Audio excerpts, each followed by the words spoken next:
Hello guys, how are you? My name is Pawan and मेरे YouTube channel पर आपका स्वागत है। तो फ्रेंड्स, हम अपनी पेरेंटिंग लिस्ट इस वीडियो में भी चालू रखेंगे। अभी तक हमने सीखा कि सिंपल पाइथन से डेटा हैंडलिंग और टाइप हैंडलिंग में किस तरह की प्रॉब्लम्स आती हैं और उसको पेरेंटिंग कैसे इजीली रिजॉल्व करता है। तो लास्ट वीडियो में हमने दो फंक्शंस पढ़े थे। पहला है फील्ड और दूसरा है ऑप्शनल। पहला है फील्ड और दूसरा है आपका एनोटेटेड। तो इसमें देखा था कि कैसे फील्ड फंक्शन की मदद से जो एक पेरेंटिक का फंक्शन है, हम कैसे जो है अपना जो है फील्ड डिफाइन कर सकते हैं, डेटा की रेंज डिफाइन कर सकते हैं, चाहे वो स्ट्रिंग टाइप हो या फिर जो है इंटीजर टाइप हो या फिर फ्लोट टाइप हो। तो ये सब हमने लास्ट वीडियो में करके देखा था फील्ड फंक्शन की मदद से। और साथ में हमने एक बहुत ही अच्छा पाइथन का एक फंक्शन देखा था एनोटेटेड, जो हमें न सिर्फ हेल्प करता है इन सारे चीज़ों को एक जगह बाउंड करने में, रैप करने में। लाइक जो भी हम फील्ड डिफाइन कर रहे हैं वो उसका डेटा टाइप क्या है और उसका जो है कैरेक्टर लेंथ या उसकी डेटा रेंज क्या है। और इसके अलावा हम इसका मेटा डेटा भी हम डिफाइन कर सकते हैं, ताकि जब यूज़र इसमें इनपुट दे, नेम फील्ड में इनपुट दे, तो वो समझ जाए कि मुझे क्या इनपुट करना है, कि मेरे को नाम इनपुट करना है और किस तरह से इनपुट करना है। वो सारी उसको डिटेल उसको मिल जाएगी। और ये चीज़ हम फास्ट एपीआई में बड़ी हेल्पफुल होती है, या किसी भी फॉर्म को फिल करने में। जब यूज़र बिल्कुल ब्लैंक होता है और हम उसे एक नेविगेशन या हेल्प देते हैं कि किस तरह से इसको फील्ड को भरना है। तो इसके लिए हमने ये एनोटेटेड फंक्शन लास्ट टाइम देखा था। और आज हम एक बहुत ही अच्छा फंक्शन, बहुत ही प्यारा फंक्शन पाइडेंटिक का हम कवर करने वाले हैं, जिसका नाम है फील्ड वैलिडेटर। तो फील्ड वैलिडेटर में क्या है कि हम क्या पढ़ेंगे आज, कि हम क्या करते हैं। अभी मैंने ये सारी चीज़ें बहुत ही सिंपल इनपुट रख ली है ताकि कोड कॉम्प्लेक्स ना हो। सिंपल इसमें चीज़ों को मैंने खाली इसका डेटा टाइप डिफाइन किया हुआ है, लाइक स्ट्रिंग है या फिर ईमेल स्ट्रिंग है, इंटीजर है। और बाकी सारी चीज़ें फ़िलहाल मैंने हटा दी हैं, क्योंकि इस फील्ड वैलिडेटर को सीखने में हमें इन चीज़ों की ज़रूरत नहीं पड़ेगी। तो फील्ड वैलिडेटर में क्या करते हैं हम, जैसे मेरा एक हेल्थ केयर सेंटर है और उसमें मैं कुछ पर्टिकुलर किसी बैंक के एम्प्लॉयज़ को कुछ डिस्काउंट देना चाहता हूँ, या इस तरह से हम कोई और फैसिलिटी देना चाहता हूँ। तो मैं यूज़र से कहूँगा कि भई आपका अगर ईमेल आपकी कंपनी से या किसी बैंक से जुड़ा हुआ है, तो हमें प्रोवाइड करो और हम आपको अपनी डिस्काउंट फैसिलिटी या जो भी फैसिलिटी है, वो प्रोवाइड करेंगे। तो ज़ाहिर-सी बात है, उसका जो भी ईमेल होगा उसमें, लाइक जैसे अगर एसबीआई का उसका एम्प्लॉयी है वो, तो उसका डोमेन नेम sbi.com होगा, या एक्सिस बैंक का एम्प्लॉयी है तो एक्सिस डॉट कॉम होगा। तो इस तरह से डोमेन नेम उसका जो है पर्टिकुलर ऑर्गेनाइजेशन से रिलेटेड होगा। सिंपल लाइक gmail.com इस तरह से या redmail.com ये नहीं होगा। तो बस हमें यहाँ पे इस फ़ील्ड को, इस ईमेल फ़ील्ड को हम वैलिडेट करेंगे। अगर उसका पर्टिकुलर ईमेल फ़ील्ड अ, उस ऑर्गेनाइजेशन से मिला हुआ है, तो वो हम वैलिडेट कर देंगे। अगर वो सिंपल कोई और अदर पर्सनल ईमेल देता है, तो हम उसको जो है इन्फॉर्मेशन को इनकरेक्ट बता देंगे और उसको फ़ीड नहीं करेंगे। तो कैसे करते हैं इसको पहले हम देखेंगे। हम पहले ईमेल फ़ील्ड ही उठाते हैं। तो हम क्या करते हैं, यहाँ पे हमने पहले पाइडेंटिक में फ़ील्ड वैलिडेटर को इम्पोर्ट कर लिया।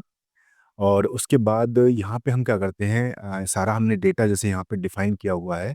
उसके बाद हम यहाँ पे फ़ील्ड वैलिडेटर करके जो है इस फ़ंक्शन को यूज़ करते हैं और इसके साथ एट द रेट एक आगे लगा देते हैं। इसको लगाने से ही डेकोरेटर बन जाता है। हमने पाइथन में सीखा होगा, या फिर हम आगे जब पाइथन की प्लेलिस्ट हम बनाएँगे, तो उसमें ये सब चीज़ें हमें सीखने को मिलेंगी। तो अभी के लिए इतना ही है कि फ़ील्ड वैलिडेटर से हम क्या करते हैं कि एक इसके आगे एट द रेट जोड़ देते हैं। इससे ये हमारा डेकोरेटर बन जाता है, राइट? तो हम पहले क्या करेंगे कि फ़ील्ड वैलिडेटर जो हमारा फंक्शन हमने इंपोर्ट किया था, उसको यहाँ पे हम एक वैलिडेटर डेकोरेटर बना देंगे। और उसके अंदर जिस भी फ़ील्ड पे हमें जो है ऑपरेशन लगाना है, जैसे ईमेल पे हमें लगाना है, तो उस ईमेल को हम यहाँ पे पास कर देंगे। उसके अलावा इसी तरह से सिंपल वे में हम जो है एक क्लास मेथड बनाएंगे, उसको भी डेकोरेटर बना देंगे @ लगा के, राइट। ये दोनों चीज़ें जो है आप ये जान लीजिए कि ये लिखनी है हमको, ये कंपलसरी है यहाँ पे। इसको आप याद कर लीजिए, ये जैसे मर्जी करिए। अगर हमें फील्ड वैलिडेटर को यूज करना है किसी पर्टिकुलर फील्ड पे कोई कंडीशन लगाने के लिए, तो हमें इस तरह से लिखना ही पड़ेगा कि फील्ड @ फील्ड वैलिडेटर, उसमें पर्टिकुलर फील्ड जिस पे हम काम करना चाहते हैं, दूसरा @क्लास मेथड, ये लिखना ही है बाय डिफ़ॉल्ट, मैंडेटरी है। उसके बाद हम इस ईमेल फ़ील्ड पे हम जो है ऑपरेशन लगाना चाहते हैं, तो हम एक फ़ंक्शन बनाएँगे ईमेल वैलिडेटर करके, और उसको जो है यहाँ पे हम क्लास देंगे, और यहाँ पे ईमेल की यहाँ पे उसको वैल्यू मिलेगी, राइट। अब क्या करेंगे कि हम एक वैलिड डोमेन रेंज उसको देंगे कि हमारे पास कौन से ऑर्गेनाइजेशन से या किसी बैंक से हमारा टाई अप है, तो उसका डोमेन नेम क्या है। फिलहाल मैंने यहाँ पे sbi.com और x.com दिया हुआ है। इस पे आप कितनी भी रेंज बढ़ा सकते हैं, जितने भी आपके जो एग्रीमेंट किसी से हुए हैं ऑर्गेनाइजेशन से, तो उसके हिसाब से आप यहाँ पे फीड कर सकते हैं। ये वैलिड डोमेन है, और इस वैलिड डोमेन के अलावा कुछ और डोमेन यूज़र देता है तो हम उसको इनवैलिड कर देंगे। अ, तो ये है। और उसके बाद हम क्या करेंगे कि यहाँ पे जो भी हमारी ईमेल की वैल्यू आएगी, उस वैल्यू को हम स्प्लिट करेंगे किस बेस पे, इस पर्टिकुलर जो होता है ना abc@gmail.com, के बेस पे हम इसको स्प्लिट करेंगे। और -1 का मतलब ये है कि लास्ट वाला उसका डोमेन नेम यहाँ पे पिक कर लेंगे हम उसको, राइट। तो इस तरह से हमें क्या मिल जाएगा, यहाँ पे डोमेन नेम मिल जाएगा। जो भी यूज़र देगा तो हम उसको जो है एक वैल्यू डॉट स्प्लिट करके हम ये डोमेन नेम उसका कलेक्ट कर लेंगे। जैसे gmail.com यहाँ पे कलेक्ट होगा, और फिर क्या करेंगे, इफ डोमेन नेम, और जो यूज़र ने डोमेन नेम दिया है not in valid domain name, इस वैलिड डोमेन नेम में नहीं है। जैसे gmail.com दिया है, वो ज़ाहिर सी बात है इस वैलिड डोमेन नेम में नहीं होगा। तो हम क्या करेंगे, raise value error not a valid domain, right. तो इस तरह से हम उसको इनवैलिड कर देंगे, और वापस में जो है हम वैल्यू जो है, जो भी वैल्यू है वो यहाँ पे हमें मिली है, जो भी यूज़र ने दी है, हम उसको रिटर्न कर देंगे, राइट। तो ये है कि हम इसको चला के देखते हैं कोड को। तो पहले मैं एक इसका टर्मिनल खोलता हूँ। तो ये टर्मिनल है यहाँ पे ये। तो मैं इस कोड को रन करता हूँ। अभी हम खाली इसी फ़ील्ड को हम टैकल कर रहे हैं। उसके अलावा और भी मैंने वैलिडेटर बनाए हुए हैं कि किसी और फ़ील्ड पे हमें कुछ काम करना है। तो इसको मैं चलाता हूँ। यहाँ पे मैंने जो पास किया हुआ है फ़ील्ड, एक देख सकते हैं आप, यहाँ google.com मैंने किया हुआ है। तो ज़ाहिर-सी बात है ये डोमेन नेम जो है sbi.com या दूसरा जो है axis.com नहीं है, तो ये एरर देगा। देखते हैं। तो ये हमारा रन हो गया। इसमें देखते हैं क्या दे रहा है ये।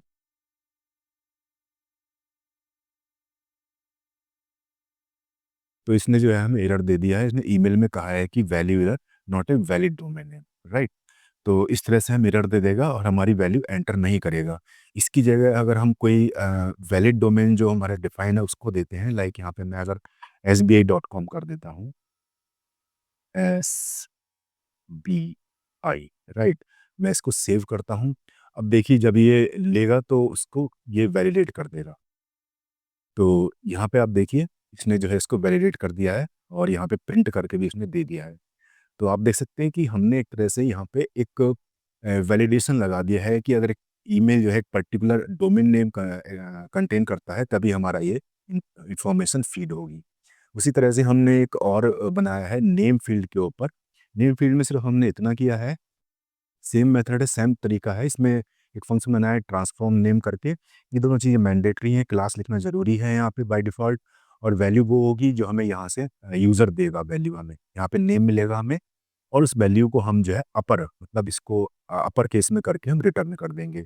जैसे अभी मैंने जब कोड चलाया था, तो इसमें आपने देखा होगा कि बाय डिफ़ॉल्ट इसमें पूरा कोड चला है। तो ये नाम मैंने स्मॉल लेटर में दिया था, इसने इसको कैपिटल लेटर में कन्वर्ट कर दिया।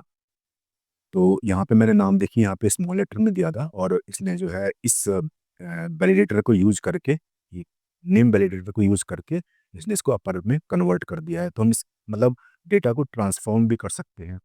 उसके अलावा एक और जो है चीज़ हमें सीखनी है कि ये हम जैसे ही बनाते हैं, जैसे हमने एक और फ़ील्ड वैलिडेटर बनाया ऐज पे। तो ऐज पे हमने यहाँ पे जितने भी बाय डिफ़ॉल्ट होते हैं, हम जैसे पाइडेंटिक में जितना भी डेटा कन्वर्ज़न हमारा रहता है, तो वो कन्वर्ट करने के बाद होता है हमारा। हम जैसे कोई भी पाइडेंटिक का हम कोई भी यूज़ कर रहे हैं यहाँ पे, जैसे हमने ये यहाँ पे सॉरी ये एज यूज़ की थी, तो एज इंटीजर मैंने डिफाइन करी है, तो क्या करेगा, जैसे यहाँ पे इंटीजर डिफाइन करी है मैंने, लेकिन मैं यहाँ पे इसको दे रहा हूँ कैसा, यहाँ पे मैं स्ट्रिंग दे रहा हूँ। तो ये क्या होता है कि बाय डिफ़ॉल्ट पहले जो है इसको जो है कन्वर्ट करेगा इंटीजर में, उसके बाद मुझे जो है ये वैल्यू देगा। अब इसमें मैंने इसको क्या किया है कि बाय अब जैसे फील्ड वैलिडेटर में क्या होता है कि ये आफ्टर करके कन्वर्जन सेट रहता है इसका। जब भी देगा जो कन्वर्ट करने के बाद जो वैल्यू होगी वही हमें रिटर्न करेगा, ठीक है? तो यहाँ पे आफ्टर सेट क्या हुआ है, इसलिए जो है हमारा ये स्ट्रिंग को इंटीजर में एज एज जो हमारी स्ट्रिंग है, इसको इंटीजर में कन्वर्ट करके ये हमें यहाँ पे ये 45 इसने दे दिया। लेकिन अगर मैं यहाँ पे इसको आफ्टर की जगह मैं इसको बिफोर कर दूँ यहाँ पे, राइट? तो देखते क्या होता है बिफोर करने के बाद कि डेटा वैलिडेशन से पहले, डेटा टाइप वैलिडेशन से पहले की चीज़ें इसे देनी है, तब क्या करता है ये? अब मैंने इसको कर दिया बिफोर। अब क्या होगा कि जो भी मेरे पास यहाँ पे एज कलेक्ट होगी वो एज़ इट इज़ यहाँ वैल्यू में मेरी आ जाएगी। मैंने स्ट्रिंग में दी हुई है, तो वो स्ट्रिंग में यहाँ पे आ जाएगी, और फिर देखते हैं अब स्ट्रिंग में कैसे इसको 0 से 70 में डिफाइन किया हुआ कैसे क्या इसको रिस्पॉन्स करता है। मैंने कोड को रन कर दिया। अब आप देखिए कि यहाँ पे ये इसने एक छोटी सी चीज़ कही है कि ये कंपैरिजन ऑपरेटर मैंने लगाया था कि लेस देन और equal to not supported between instance of integer और स्ट्रिंग, क्योंकि मेरा जो बिफोर वाला था वो स्ट्रिंग था, ये 45 स्ट्रिंग था, और मैंने यहाँ पे इस वैल्यू को, स्ट्रिंग वैल्यू को कंपेयर किया है इंटीजर वैल्यू से। 0 70 इंटीजर है, तो और यहाँ पे मैं डेटा टाइप कन्वर्जन से पहले बिफोर मैं इसको अप्लाई कर रहा हूँ, तो इसने एरर थ्रो कर दिया। अभी मैं इसको जैसे ही मैं इसको आफ्टर करता हूँ, जैसे ही मैं इसको आफ्टर करता हूँ, आफ्टर, राइट? तो ये हो गया, मैं इसको सेव करता हूँ। आफ्टर का मतलब है कि अब क्या करेगा, पहले ये डेटा टाइप कन्वर्ट करेगा यहाँ पे इंटीजर में। अगर फ्लोट में का फ्लोट वैल्यू होगी तो फ्लोट में कन्वर्ट करेगा, अभी एज हमारे इंटीजर में, तो इंटीजर में कन्वर्ट करेगा, और वही जो यहाँ पे जो वैल्यू इंटीजर में आ रही है उसी वैल्यू को यहाँ पे कंपेयर करेगा, और कंपेयर करने में उसको कोई दिक्कत नहीं है, क्योंकि इंटीजर वैल्यू को इंटीजर से कंपेयर करने में कोई दिक्कत नहीं है। तो ये कोड मेरा प्रॉपर्ली रन करना चाहिए। देखिए मैंने रन किया और मेरा कोड यहाँ पे सक्सेसफुली रन हो गया और इसने 45 वैल्यू दे दी, राइट? तो ये मेरे को आज आपको पढ़ाना था, इसमें फील्ड वैलिडेटर का यूज़ करके हम कितने ही किसी भी फील्ड पे अपना जो है कस्टम लॉजिक अप्लाई कर सकते हैं, और बड़ा ही हेल्पफुल है। जब हम बिज़नेस यूज़ केस में जाते हैं तो कई तरह के हमें कस्टम जो है वैलिडेशन लगाने पड़ते हैं अपने इनपुट डेटा पे, ताकि जो है वही डेटा हमें मिले जो हमारे अकॉर्डिंग है। बाकी डेटा अगर इस तरह अदर डेटा कोई फीड होता है तो एरर थ्रू कर देगा और उसको फीड नहीं करेगा।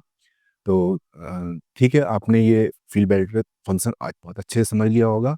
आप चाहें तो और किसी भी फील्ड पे इस तरह का ये सिंपल सा फंक्शन लगा के 2 चीज़ें आपको मस्ट अप्लाई करनी है यहाँ पे, और यहाँ पे जो है फील्ड नेम देना है, उसके बाद एक कस्टम कोड या फंक्शन बना के आप उस पे लॉजिक अप्लाई कर सकते हैं। तो गाइज़ यहाँ आज के लिए इतना ही। आई थिंक वीडियो 13-14 मिनट का हो चुका है। मैं इससे लंबे वीडियो नहीं बनाता, ताकि आपको छोटे-छोटे वीडियो में छोटे-छोटे कोड के माध्यम से चीज़ों को समझने में हेल्प मिले। हम अपनी पैरेंटी की प्लेलिस्ट अगले वीडियोज़ में भी चालू रखेंगे। सो आप जो है चैनल को सब्सक्राइब कर लीजिए और बेल आइकन ज़रूर दबा दीजिए, ताकि अगले वीडियो का नोटिफिकेशन आपको मिल जाए। तब तक के लिए bye bye and thanks for watching my video.